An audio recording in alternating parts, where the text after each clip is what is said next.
નમસ્કાર મિત્રો, આજે આપણે એપિડેમિયોલોજીના પાર્ટ 4માં જોઈશું concept of કોઝેશન.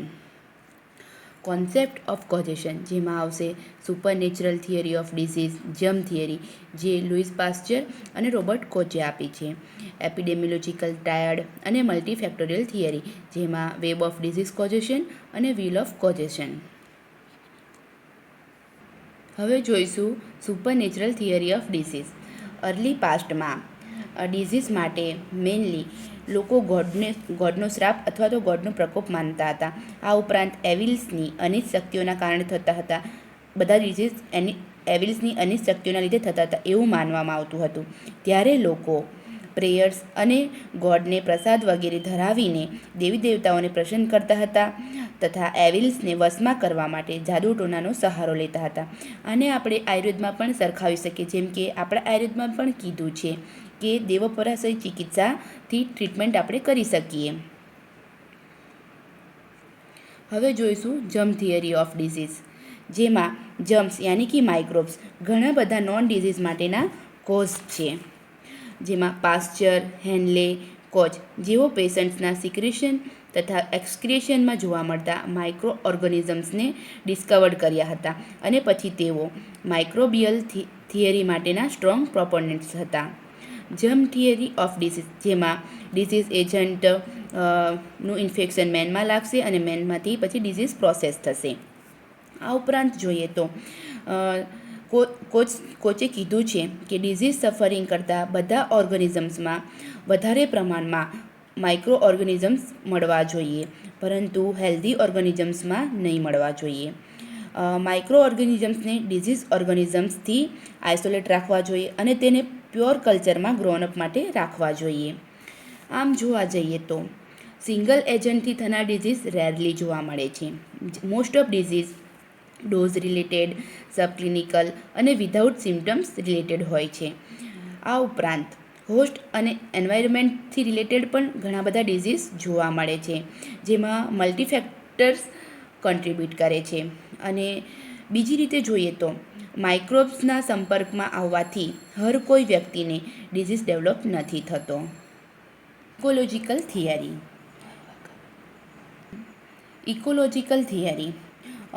Ecological theory around 463 before ક્રિસ્ટના સમયમાં હિપોક્રેટિસ ફર્સ્ટ એપિડેમિયોલોજીસ્ટ હતા કે જેમણે ડિઝીઝના કોઝ માટે એન્વાયરમેન્ટના રિસર્ચ માટેની એડવાઇસ આપી હતી કે બધા હ્યુમન એન્વાયરમેન્ટ ઇન્ફ્લુઅન્સ એટલે કે હ્યુમન છે, અધર લિવિંગ ક્રિએચર્સ છે, plants, animals, micro organisms, ecosystems અને ક્લાઇમેટ તથા જીઓગ્રાફી અને ટ્રોપોગ્રાફીમાં પણ એન્વાયરમેન્ટલ ઇન્ફ્લુઅન્સ ઇન્ટરેક્શન થાય છે, જેના લીધે બધા ડિઝીઝ થઈ શકે છે. હવે જોઈશું એપિડેમિયોલોજીકલ ટ્રાયડ. ડિઝીઝના કોઝેટિવ ફેક્ટરમાં એજન્ટ, હોસ્ટ અને એન્વાયરમેન્ટને ક્લાસિફાઈડ કરી શકાય છે. આ 3 ફેક્ટરને એપિડેમિયોલોજીકલ ટ્રાયડ તરીકે ટ્રાન્સફર કર્યા છે. જો મનુષ્યમાં ડિસીઝ સ્ટાર્ટ થવા માટે એજન્ટ, હોસ્ટ અને ફેવરેબલ એન્વાયરમેન્ટ ફેક્ટર્સ પ્રેઝન્ટ હોવા એ સફિશિયન્ટ નથી, પરંતુ આ ત્રણેય ફેક્ટર્સનું પર્સનમાં ડિઝીઝ પ્રોસેસ માટેની રિક્વાયર્ડ છે, કે જેમાં એપિડેમિયોલોજીકલ ટ્રાયડ તો મહત્ત્વ છે જ, પરંતુ તેનું ડિઝીઝ ડિસ્ટ્રીબ્યુશન, ડિઝીઝના કોઝ, ડિઝીઝનો નેચર અથવા એન્ડેમિક ઓર એપિડેમિક અને ડિઝીઝના રિસ્ક ફેક્ટરને પણ બતાવે છે, જેના લીધે તેનાથી primary level through disease prevention, health promotion માટે હેલ્પ મળી રહે છે તથા સેકન્ડરી લેવલ થ્રુ જોઈએ તો અર્લી ડાયગ્નોસિસ અને ટ્રીટમેન્ટ માટેની હેલ્પ મળે છે. આમ કોમ્યુનિકેબલ અને નોન કોમ્યુનિકેબલ ડિઝીઝના પ્રિવેન્શન માટે એપિડેમિયોલોજીકલ ટ્રાયડનું નોલેજ ખૂબ જ યુઝફુલ છે. હવે નેચરલ હિસ્ટ્રી ઓફ ડિઝીઝ, જેમાં આવશે એક્સપોઝર ટુ એજન્ટ, યાની એના 2 સ્ટેજ આવશે, પ્રી એક્સપોઝર સ્ટેજ અને pre clinical stage. Pre exposure સ્ટેજમાં કોઈપણ ફેક્ટર્સ પ્રેઝન્ટ રહે છે પ્રોબ્લેમ ડેવલપમેન્ટમાં, યાની કે ડિઝીઝ પ્રોસેસ માટે ઇન્ફેક્શિયસ એજન્ટ પ્રેઝન્ટ થાય છે. પ્રી ક્લિનિકલ સ્ટેજમાં જોઈશું તો જે ઇન્ફેક્ટેડ પર્સન હોય એટલે આની કે જે પોઝિટિવ એજન્ટના એક્સપોઝરમાં આવશે, પરંતુ કોઈ સિમ્ટમ્સ પ્રેઝન્ટ ના જોવા મળે. હવે બીજું જોઈએ સિમ્પટમ ડેવલપમેન્ટ, કે જેમાં 2 સ્ટેજ આવશે, ક્લિનિકલ સ્ટેજ અને રિસોલ્યુશન સ્ટેજ. ક્લિનિકલ સ્ટેજમાં સિમ્પટમ્સ પ્રેઝન્ટ હોય છે અને ડિઝીઝ પ્રોસેસ આગળ વધી ગઈ હોય છે. ત્યાર પછી રિસોલ્યુશન સ્ટેજમાં આવશે પ્રોબ્લેમ રિઝોલ્વ થાય. જો પ્રોબ્લેમ રિઝોલ્વ થાય તો એમાં રિટર્ન ટુ હેલ્થ થાય, અથવા જો પ્રોબ્લેમ રિઝોલ્વ ના થાય તો ક્રોનિક સ્ટેજમાં પણ જવાય અને ડેથ પણ થઈ શકે છે.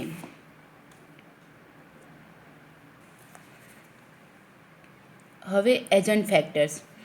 એજન્ટ ફેક્ટર્સને આપણે કેવી રીતે ડિફાઇન કરી શકીએ? તો એક સબસ્ટેન્સ છે, લિવિંગ ઓર નોન લિવિંગ છે, અથવા એક ફોર્સ છે, ટેન્જિબલ હોય અથવા ઇનટેન્જિબલ હોય, ક્યાં તે એક્સેસિવ પ્રેઝન્સ હોય અથવા રિલેટિવ લેક ઓફ હોય, કે જે ડિઝીઝ પ્રોસેસને ઇનિશિએટ કરે છે અથવા તો પરપર્પ્યુટેટ કરે છે. હવે જોઈએ ક્લાસિફિકેશન ઓફ એજન્ટ્સ, જેમાં આવશે બાયોલોજિકલ એજન્ટ્સ. બાયોલોજિકલ એજન્ટ્સના 3 ટાઈપ્સ છે, ઇન્ફેક્ટિવિટી, પેથોજિનેસિટી અને વિરુલન્સ. ઇન્ફેક્ટિવિટીને આપણે શેમાં રિફર કરી શકીએ? તો ઇન્ફેક્ટિવિટી એટલે કે જે એક્સપોઝ પર્સન સાથે રિલેટેડ હોય અને તે ઇન્ફેક્ટેડ થઈ જાય, યાની કે જોવા જઈએ તો ઇન્ફેક્ટેડ પર્સન. પેથોજિનેસિટીને આપણે રિફર એમાં કરશું કે જે ઇન્ફેક્ટેડ પર્સન સાથે રિલેટેડ હોય, એટલે કે જેમાં ક્લિનિકલ ડિઝીઝ યાની કે સિમ્પટમ્સ અને સાઇન્સ ડેવલપ થતા હોય. હવે આવશે વિરુલન્સ. વિરુલન્સ એટલે કે જે વાયરસ હોય તે ક્લિનિકલ ડિઝીઝવાળા જે પર્સન હોય તેની સાથે રિલેટેડ હોય છે, જે સિવિયર ઇલ હોય છે અથવા તો તે કિલ થઈ જાય છે. આ લિવિંગ એજન્ટ્સ છે જે ડિઝીઝ માટેના, એમાં આવશે વાયરસ, બેક્ટેરિયા, ફંગાઈ, પ્રોટોઝોઆ અને મેટાઝોઅર એક્સેટ્રા. હવે આવશે ન્યુટ્રિયન્ટ એજન્ટ્સ. ન્યુટ્રિયન્ટ એજન્ટ્સમાં આવશે protein, carbohydrates, vitamins, minerals and water. આ એજન્ટના સેવનથી, યાની કે આપણે એને એક્સેસિવ માત્રામાં લઈશું અથવા જો આ બધા એજન્ટ્સની આપણા બોડીમાં ડેફિશિયન્સી હોય તો તેના પરિણામ સ્વરૂપ ન્યુટ્રિશનલ ડિસઓર્ડર થાય છે, જેમ કે એનિમિયા, ગોઈટર અથવા પ્રોટીન એનર્જી માલન્યુટ્રિશન. હવે જોઈએ ફિઝિકલ એજન્ટ્સ. ફિઝિકલ એજન્ટ્સમાં આવશે કે કોઈ પણ વ્યક્તિ, ધારો કે કોઈ ફિઝિકલ એજન્ટ્સ એટલે કે તેના એક્સપોઝમાં આવશે તો તેને ઇલનેસ થવાની ચાન્સીસ વધારે રહે છે. જેમ આ ફિઝિકલ એજન્ટમાં આવશે excessive heat, cold, humidity, pressure, radiation, electricity, sound et cetera. જો ધારો કે કોઈ વ્યક્તિને સાઉન્ડનું ઇરિટેશન થતું હોય તો સાઉન્ડ વધારે સાંભળે કે આ જોરથી આવતો હોય તો તેને સાંભળવામાં મુશ્કેલ થઈ જાય છે, એ રીતે. આ ઉપરાંત કોઈ હીટના એક્સપોઝરમાં આવશે તો તેને સ્કિન ડિઝીઝ થવાના ચાન્સીસ રહે છે. હવે જોઈશું કેમિકલ એજન્ટ્સ. કેમિકલ એજન્ટ્સમાં એન્ડોજીનસ કેમિકલ આવશે અને એક્ઝોજીનસ આવશે. એન્ડોજીનસ કેમિકલ બોડીમાં પ્રોડ્યુસ થાય છે અને જે ડીએરેન્જમેન્ટ કરે છે ફંક્શનમાં, બોડીના ફંક્શનમાં, જેમાં યુરિયા, જો એક્ઝામ્પલ તરીકે જોઈએ તો urea, serum bilirubin, ketones, uric acid etcetera. અને એક્ઝોજીનસ, તો એ એજન્ટ હ્યુમન હોસ્ટના આઉટસાઇડમાં રહેલા છે, જેમાં આવશે allergens, metals, fumes, dust, gases, insecticide વગેરે. Mechanical agents. ધારો કે કોઈ પણ વ્યક્તિ મિકેનિકલ એજન્ટ્સ જેવા કે ક્રોનિક ફ્રિક્શન છે, આ ઉપરાંત મિકેનિકલ ફોર્સ છે, જે મિકેનિકલ ફોર્સ લાગવાથી તેના પરિણામ સ્વરૂપ ક્રશિંગ, ટિયરિંગ, સ્પ્રેન્સ, ડિસલોકેશન વગેરે થવાના ચાન્સીસ વધારે રહે છે. આ ઉપરાંત મિકેનિકલ એજન્ટના એક્સપોઝથી ડેથ પણ થઈ શકે છે. હવે absence or insufficiency or excess of a factor necessary to health, એટલે કે આપણે બધા જોયા આગળ ન્યુટ્રિયન્ટ ફેક્ટર્સ છે, લેક ઓફ સ્ટ્રક્ચર છે, lack of part of structure છે, એના બધાથી ડિઝીઝ થશે. એટલે એની વધારે માત્રા પણ ના હોવી જોઈએ અને એ એબ્સન્સ પણ ના હોવું જોઈએ. આ ઉપરાંત એની ઓછી માત્રા પણ ના હોવી જોઈએ. જેમાં જોઈશું તો કેમિકલ ફેક્ટર્સ વધારે પ્રમાણમાં હશે કે ઓછા પ્રમાણમાં હશે તો અમુક ડિઝીઝ થવાના ચાન્સીસ રહે છે, જેમાં આવશે હોર્મોન્સ, ઇસ્ટ્રોજન્સ, એન્ઝાઇમ્સ વગેરે. લેક ઓફ સ્ટ્રક્ચર હશે તો થાઇમસ હશે. લેક ઓફ પાર્ટ ઓફ સ્ટ્રક્ચરમાં કાર્ડિયાક ડિફેક્ટ જોવા મળશે. અને ક્રોમોઝોમલ ફેક્ટર્સ વગેરેમાં ડિફેક્ટ જોવા મળે તો મોંગોલિઝમ થાય, ટર્નર સિન્ડ્રોમ થાય, ડાઉન સિન્ડ્રોમ્સ વગેરે જોવા મળે છે. હવે જોઈએ સોશિયલ એજન્ટ. સોશિયલ એજન્ટ્સમાં આવશે poverty, smoking, abuse of drug, alcohol, unhealthy lifestyle, social isolation, maternal deprivation વગેરે. હવે જોઈશું the theory of web of causation.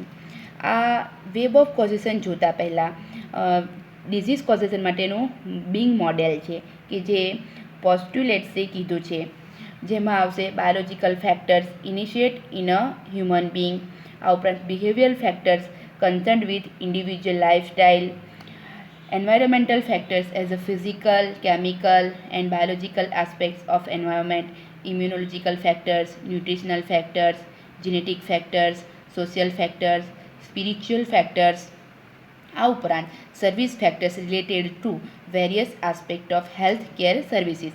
આ બધા ફેક્ટર્સ કોઈપણ ડિઝીઝ થવામાં ઇન્ટરપ્લે કરે છે. હવે જોઈએ વેબ ઓફ કોઝેશન. આપણે એ સમજવા માટે આપણે કરોળિયાનું ઝાડું સમજવાનું છે. એટલે કે જે એમાં આપણી જે હેલ્થ સ્ટેટ હતી તે ડિપાર્ચર થઈ ગઈ હોય અને તેના પ્રિવેન્શન માટે અને ડિઝીઝની જે નેચરલ હિસ્ટ્રી છે એના એક્સપ્લેનિંગ માટે એપિડેમિયોલોજિકલ ટ્રાયડ થિયરીનો ઇફેક્ટિવ યુઝ કર્યો હતો. કોણે? તો બાયલેવલ અને ક્લાર્ક. પરંતુ એપિડેમિયોલોજિકલ ટ્રાયડ થિયરીએ નોન કમ્યુનિકેબલ ડિઝીઝ જેવા કે આઈએચડી અને રોડ એક્સિડન્ટને એક્સપ્લેન નથી કરી શકતું. હવે જોઈશું જેમાં આ ઉપરાંત મેકમોહન અને પુગે એપિડેમિયોલોજિકલ વેબ ઓફ કોઝેશન થિયરીને ફોરવર્ડેડ કરી, જેમાં વેરિયસ ફેક્ટર જેમાં હાઇપર કોલેસ્ટ્રેમિયા, સ્મોકિંગ, હાઇપરટેન્શન એ બધા ઇન્ટરેક્ટિંગ કરે છે, જેને આપણે એક સ્પાઈડર એટલે કે કરોળિયાની માફક સમજીશું.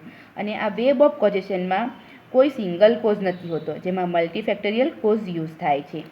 એટલે હવે મલ્ટીફેક્ટરિયલ કોઝ યાની કે જોઈએ તો ધારો કે આપણને સ્ટ્રેસ છે તો કોઈ વ્યક્તિ સ્ટ્રેસમાં એના હોર્મોન્સ ચેન્જીસ થાય. જો એના હોર્મોન્સમાં ચેન્જ થાય તો તેને ઓબેસિટી પણ થાય. આ ઉપરાંત સ્ટ્રેસના લીધે ધારો કે ડાયટમાં પ્રોપર ડાયટ ના કરે, ક્યાં ડાયટ ઓછું લે ક્યાં ડાયટ વધારે લે, તો ડાયટ વધારે લેશે તો એને ઓબેસિટી થશે, અને જો એ પ્રોપર ડાયટ ના લેશે તો એને ફિઝિકલ એક્ટિવિટી ઓછી થશે. આ ઉપરાંત જો ફિઝિકલ એક્ટિવિટી ઓછી કરશે તો તેના લીધે એને હાઇપરટેન્શન પણ થવાના ચાન્સીસ છે. આ ઉપરાંત હાઇપરટેન્સિવ ડિઝીઝ પણ થશે. હવે સ્ટ્રેસના લીધે કોઈ વ્યક્તિ સ્મોકિંગ કરે છે અને સ્મોકિંગ કરશે તો તે વ્યક્તિને બ્લડ ક્લોટિંગ થશે, જે ઇરેગ્યુલારિટીઝ આવશે બ્લડ સપ્લાયમાં અને જેના કારણે હાર્ટ ડિઝીઝ થશે. હવે જોઈએ તો આ બધા થ્રુ એક જે ઓબેસિટી જોઈએ આપણે, તો ઓબેસિટી જે પેશન્ટમાં હોય તો તેને હાર્ડનિંગ ઓફ ધ આર્ટરીઝ થશે, જેના લીધે સ્ટ્રોક આવશે અને સ્ટ્રોકના લીધે હાર્ટ ડિઝીઝ થશે. એટલે આ બધા ડિઝીઝને આપણે કરોળિયાની ઝાડાની માફક સમજી લીધું છે. Thank you.